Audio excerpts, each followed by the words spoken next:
जी जी भाई, बेचने जा रहा हूँ, आपने लेनी है? बकरी तो मुझे तुम्हारी अच्छी लग रही है, कितने की बेचनी है?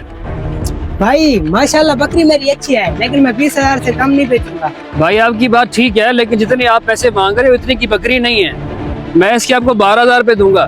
भाई 12,000 तो बहुत कम है, आपकी जात के लिए 18,000 रुपए, इससे कम नहीं। ठीक है ना, तुम्हारी बात ना मेरी बात, 15,000 पे दूंगा, क्या कहते हो? अच्छा भाई ठीक है, दे आप 15,000 रुपए। चले भाई, आपसे मेरा सौदा पक्का हो गया। आप चले मेरे घर, मैं आपको पैसे उठा देता हूँ। भाई अब पैसे के लिए मुझे उधर जाना पड़ेगा। और भाई परेशान ना हो, घर मेरा पास ही है, आ जाओ मेरे साथ आप। ओए चोर, तूने मेरी बकरी चोरी कर ली है। और मौलवी कुछ खुदा का खौफ करो, चोर तो वो था जो भाग गया है, मैं तुम्हारी बकरी बचा के ले आया हूँ। भाई मुझे माफ कर देना, जब से बकरी चोरी हुई है मेरा शक आप पे ही था।